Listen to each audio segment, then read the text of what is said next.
Ops, eto na, dito na tayo sa lote.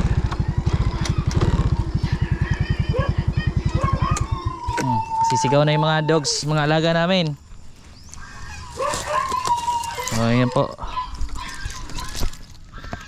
Sisigaw na ang mga alaga. Nalaman na ilang nandito na ako. Ayan, ito yung babang parte. Dito po yung nandyan yung fish pond. Ayan po yung fish pond, tsaka sa lapan namin. Ayan sa baba. Oh. Tapos nandyan din yung bahay ng itik. Pala nag-record. Record ba to? Oh. Ayan po. Wala ko hindi nag-record. Ayan. Dito naman yung mga alaga natin. Kaya ako hindi nag-record mula bahay. Ba 13 minutes yung biyahe natin. Ayan yung mga alaga namin dito. Ito yung lote.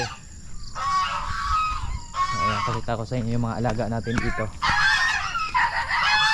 Hello, good morning. Ayan sila. Yung gansa, sila yung nag-iingay pag may tao.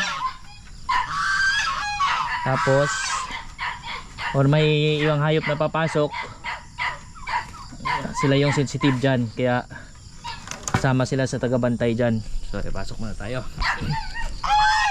Yung mga manok natin nandyan. Ayan.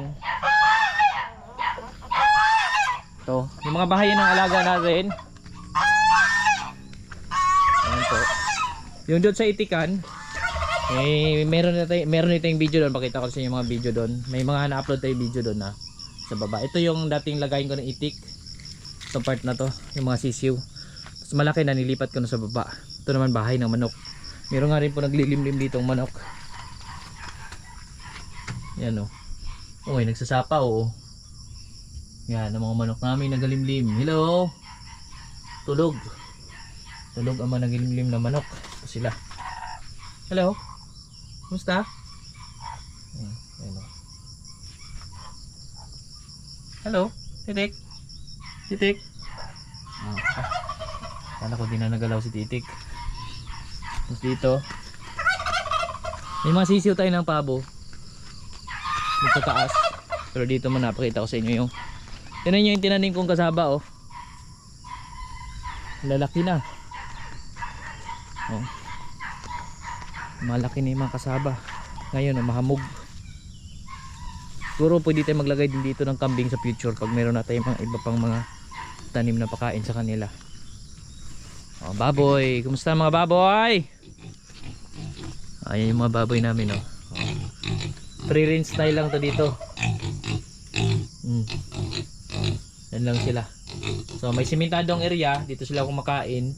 Tapos meron ding lupang area dyan na may kasaba pa. Yung saging, kinain na nila yung saging ko dyan.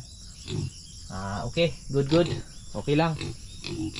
Yan sila. Yan mga kasaba. Itong loting to, ito 2,000 square meters tong ibabaw na part. So ang sakop nito, ayan yung mga sakop niya, nilambat na yan. Pababa pa din to dun. 2,000 square meters, medyo maluwag na po. Pwede na po mag farm pag may 2,000 square meters ka kahit papano. Kasi maluwag na po siya eh. Although pa slope to, meron pababang part dyan. Pababa yan, tapos paakyat pa yan dun. Hanggang dun pa yan oh, yung mga kahoy dun. Nandun yung lambat natin sa likod ng mga kahoy na yan. So sakop ko pa itong mga puno, yung 4 na niyog na yan. Sakop yan, tapos yung mga mangga dun. Ayan yung lawak niya. So 80 meters to yung kuan ko, 25. Yung lapad niya 25 meters, yung pahaba niya naman 80 meters. No, kaya pwede na po gawing kahit mini farm, no. So dati to, grabe, madamo sobra dito. Grabe masukal na damo. Hello. Kumusta na? Ayan yung gasa. Pag ibang tao ito, nanunuka yan. Matatapang yan. Ayusin ko lang itong sarado natin para hindi makapasok ang ibang insekto.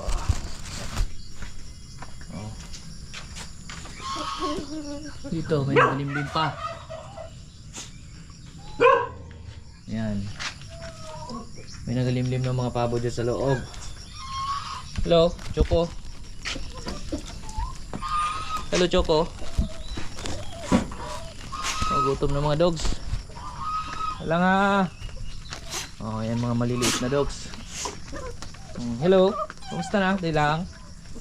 Dali lang.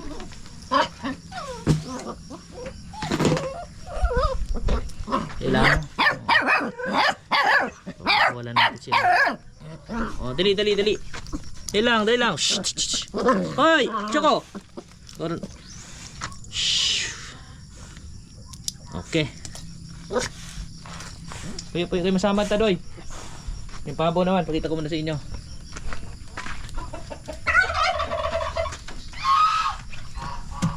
Dito sa taas. Dito yung mga sisiw ng pabo. Ah, malaki na oh. Lumilipad na. Naku, kailangan lang itong ilipat. Kasi lumilipad na. Naku.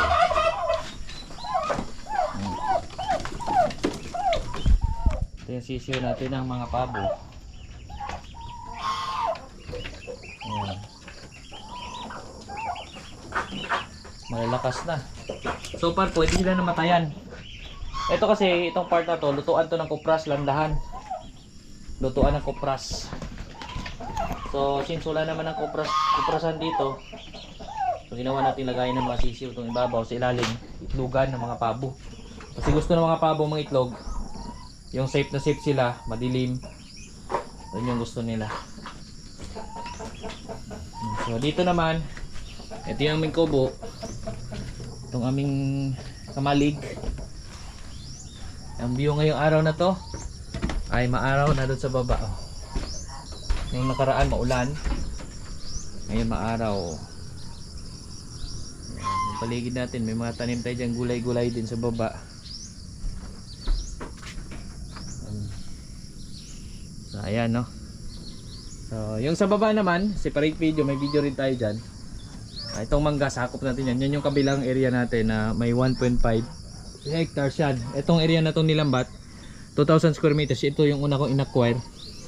Nung natapos ko ng bayaran to, saka naman pumayag naman yung pinagbilhan natin yung hulugan. So hinuhulugan ko ngayon yung kabila na may 1.5 hectares. Kasi yan, matagal din nila na ibenta dahil nga doon sa maraming ayaw na magpalayan. So sa akin naman, ang target ko dyan is alagang hayop, magtataniman ng mga pakain ng alaga, no, kaya kinuha natin yan. So ayan, manggahan yan, malawak na manggahan. Hello. Dito. Saka ito yung mga tanim natin dito, mga kamote, oh, labong na. Ayan yung ating pinaka kubo. So yung kabila, yan yung ating bagong area na manggahan. At maganda ngayon, isprehan na rin eh. So tingnan natin anong mga next steps natin na pwedeng gawin.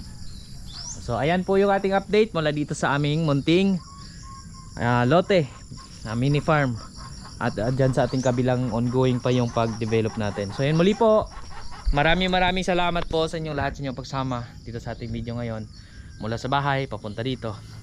Thank you for watching po. Happy farming po!